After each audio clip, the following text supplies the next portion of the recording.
Olá pessoal, sou o pastor Luciano, quero trazer uma mensagem para vocês agora nesse momento de crise que nós estamos vivendo, né? E a palavra de Deus em João 4,34, Jesus fala o seguinte: a minha comida é fazer a vontade daquele que me enviou e completar a sua obra. Jesus tinha muito claro qual era o propósito do Pai para a vida dele. Nada e ninguém desviava ele daquele propósito. Então ele foi tentado pelo diabo, ele resistiu no deserto, ele não transformou as pedras em pães, ele não se jogou do pináculo do templo e ele não aceitou a proposta da glória dos reinos que Satanás tinha feito. Perceba que Jesus, ele resiste, né, porque ele sabia que Deus era o que provia tudo para ele, então ele não transforma as pedras em pães.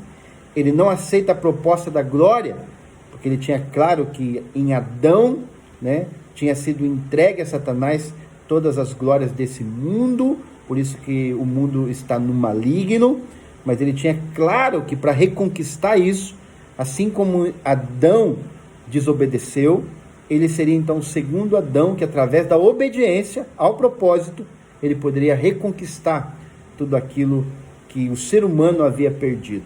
Então Jesus tinha muito claro o propósito, ele não se joga do pináculo, porque apesar de Satanás ter usado a Bíblia de uma forma distorcida, ele tinha muito claro de quem ele era, porque o próprio Deus, o Espírito de Deus, tinha falado com ele depois do batismo ali, que ele era o Filho amado, em quem Deus tinha prazer. Então ele tinha muito claro de quem ele era e de qual era o propósito do Pai para a vida dele, e como já disse, nada e ninguém desviava Jesus do propósito.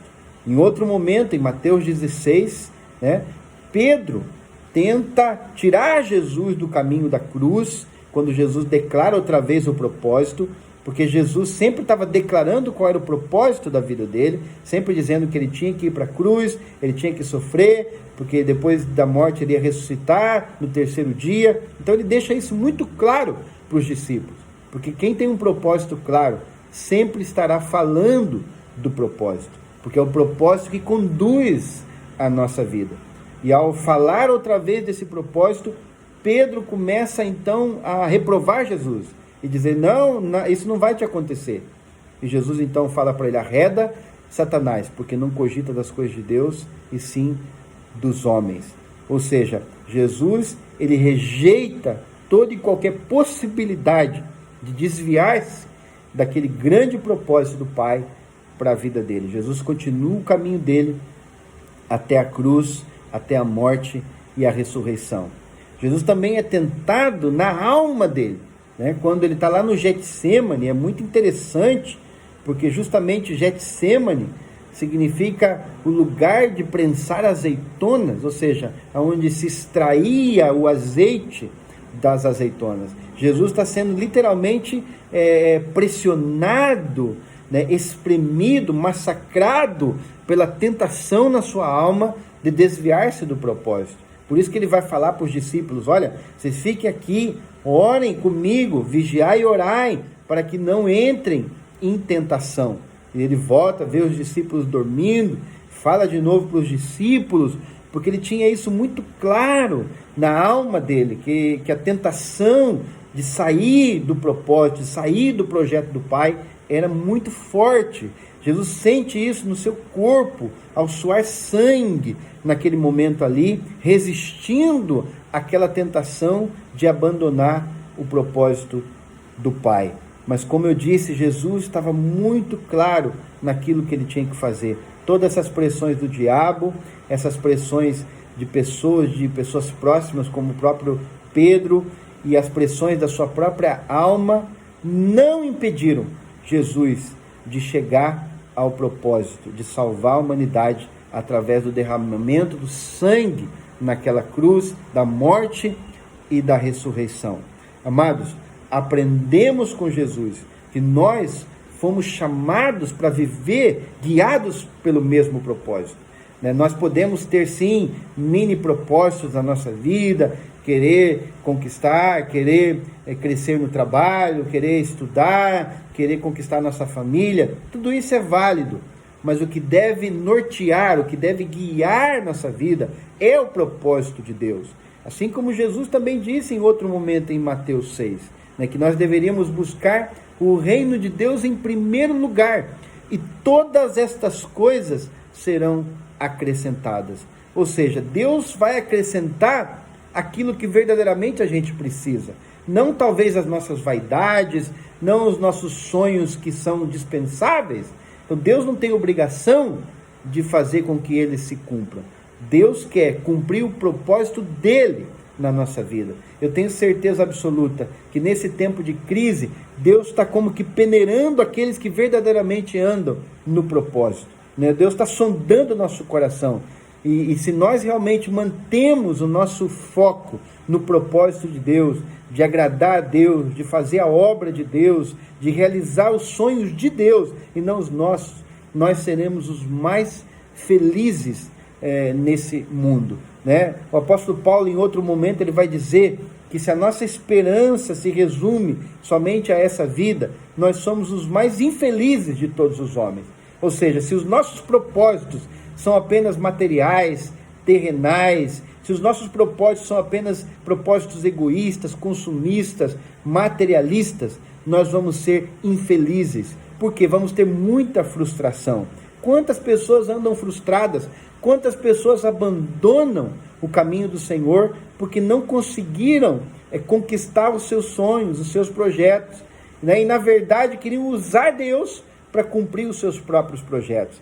Preste atenção, Deus quer que nós somos seus servos, nós temos que nos encaixar no propósito, na vontade de Deus. A vontade do Pai é santa, a vontade de Deus é maravilhosa. Então, quando nós nos encaixamos no propósito de Deus, nunca vamos ser frustrados, porque o propósito de Deus sempre vai ser cumprido. Deus está nos chamando nesse tempo de crise para ajustarmos, ou nos ajustar ao propósito do Pai, a nos colocar realmente no foco, ou no prumo de Deus. Deus te chamou, Deus te criou no ventre da sua mãe para ser profeta às nações. Deus tem um plano desde a fundação do mundo. Ele escolheu a mim e a você para fazer a vontade dele. Eu e você somos chamados para sermos embaixadores do reino de Deus nessa terra. Nós não fomos chamados para outra coisa. Deus quer manifestar a glória dele na nossa vida. Nós existimos, nós respiramos para Deus. Nós acordamos todos os dias impulsionados por esse propósito, de agradar o coração do Pai, de fazer a vontade dele, de realizar a obra de Deus. O apóstolo Paulo também tinha isso muito claro, que ele não considerava a vida dele preciosa para ele mesmo. A única coisa que ele queria era testemunhar o evangelho do reino e completar a obra que Deus tinha para a vida dele. Assim também nós devemos encaixar a nossa vida no propósito de Deus. Quando eu falo sobre isso, outro dia eu estava pregando em algum lugar sobre isso, né? E eu dizia do próprio Estevão, quando estava sendo apedrejado. Diz lá a Bíblia em Atos 7, você pode ler lá, né? Ele, quando estava sendo apedrejado, ele não fixou os olhos dele naquelas pedras ou nas próprias dores do corpo que ele estava sentindo por causa do apedrejamento. Diz o texto muito claro que ele olhou para o céu, olhou para a glória de Deus.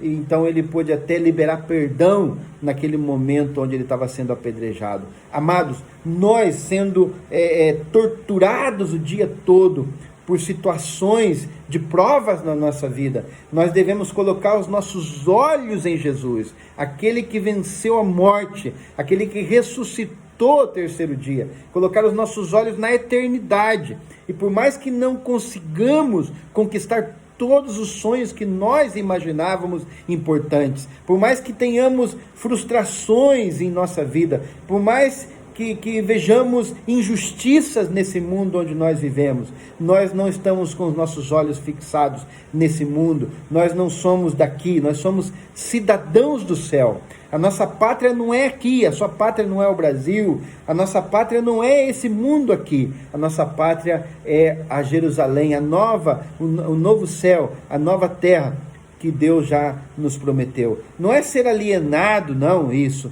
É viver com o nosso pé aqui no chão, é saber que nós estamos vivendo aqui, mas nós não somos daqui. Nós estamos aqui para testemunhar, para ser luz no meio das trevas. É isso que Jesus orou lá na oração sacerdotal. Eu oro não é para que tire eles do mundo, mas para que livre eles do mal. Então nós estamos aqui no mundo, mas nós não somos daqui. Nós somos cidadãos dos céus, somos peregrinos, somos embaixadores do reino aqui. Então as coisas desse mundo não devem tirar a nossa alegria. Nós devemos continuar olhando firmemente para o autor e consumador da nossa fé e continuar caminhando em fé e vivendo para que o mundo possa conhecer a Jesus Cristo através de nós, para que as pessoas ao redor de nós possam ver a glória de Deus através da nossa vida. Essa crise, essa pandemia, essa crise política, econômica que o mundo está vivendo, é uma grande oportunidade para eu e você,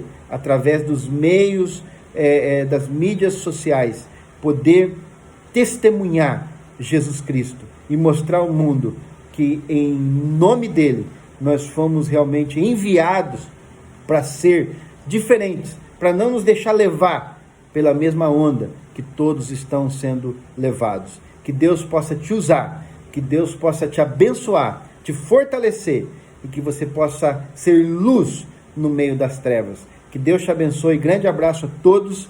Fiquem na paz do Senhor Jesus.